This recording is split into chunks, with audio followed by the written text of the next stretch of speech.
Hi, everybody. I know it's been a long time, but well, I needed some time to reflect on the English community. And then I do not want to overload parents with so much extra information. But I'm here with the start of the week. And this is the start number 3.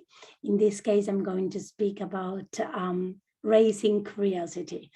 And something that I have already said is all the things that I'm saying in these videos are connected to two very important things. Me being a teacher, having been a teacher for so many years and seeing students some of them have been coming to the lessons for 15 years. Some are new, some have changed. But again, times have changed. And of course, the students that arrive to the laboratories are always different. And the other thing is that me being a mother. So I'm always talking also from the heart and from all the questions that I normally put myself first, okay?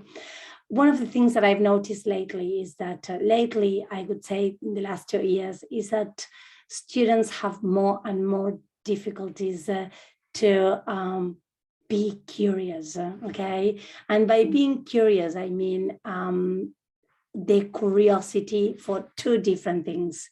So the curiosity for knowledge, okay, for wanting to know more, and then the curiosity for doing. So I want to do something that I haven't tried until now.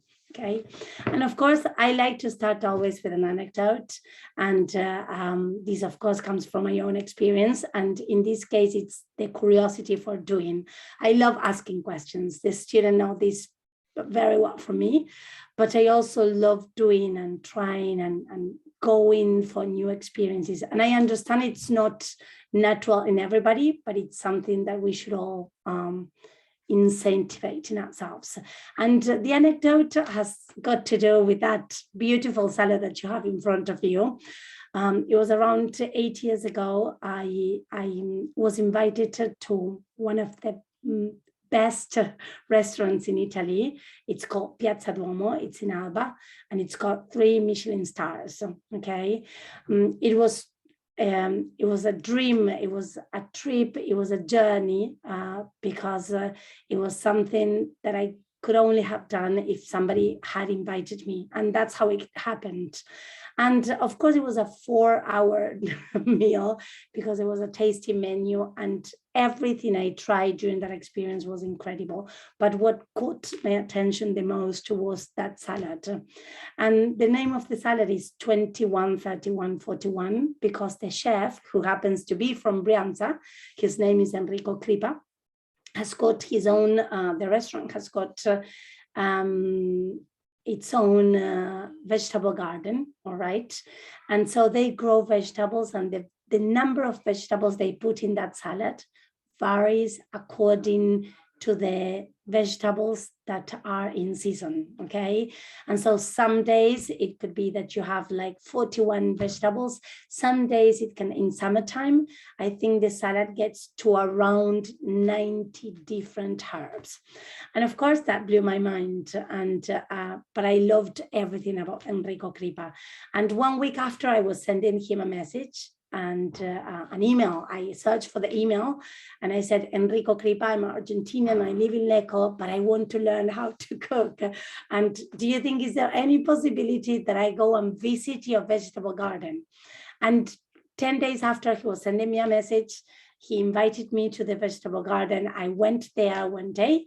I came back to Lecco. I was thrilled by the experience. The vegetable garden was a museum of herbs and vegetables. But then, of course, that was not enough. I sent another email to Enrico and I told him, listen, seeing your vegetable garden was not enough. Do you think there is any possibility that I get to do an internship in your restaurant? I do not want to be a chef, but I want to be there. I want to learn how a 3 Michelin star restaurant works, and I want to see how you do things and everything. And of course, that turned out to be one of the most beautiful experiences in my life. I it was really a scientific laboratory. And I did an internship for 5 months.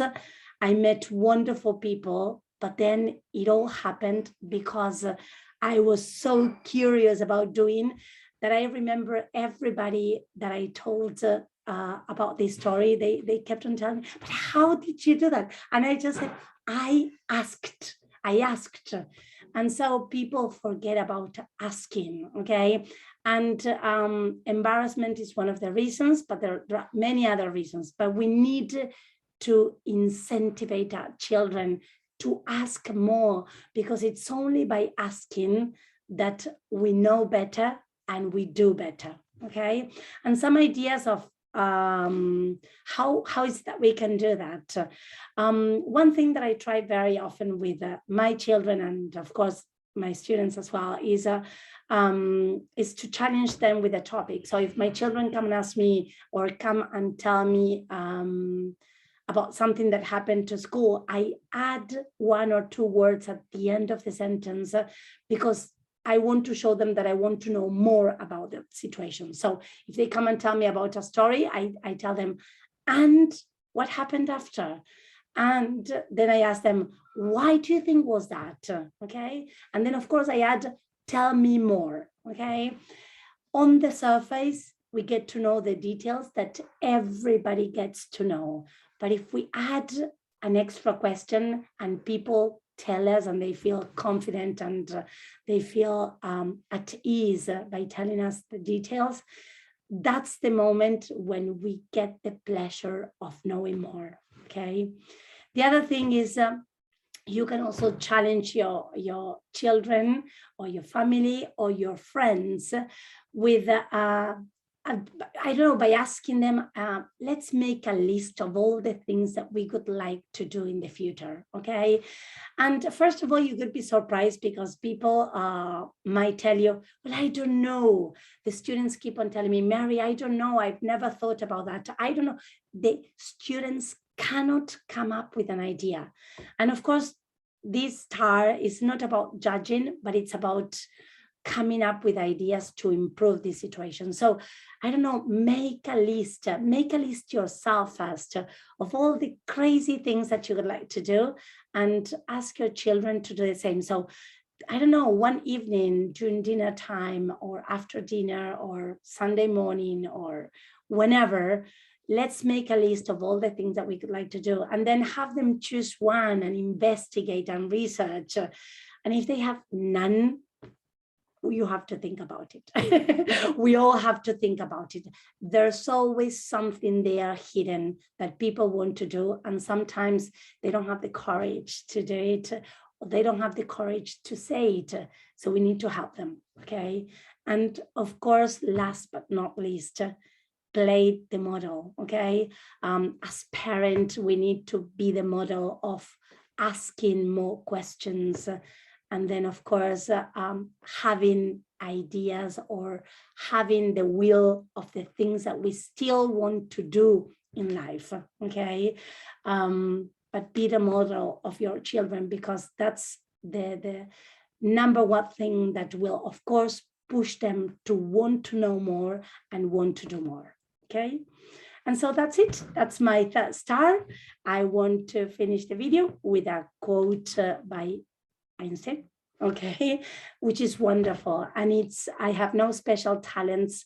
I am only passionately curious, okay? And we should never forget about that. Thank you. Thank you, everybody.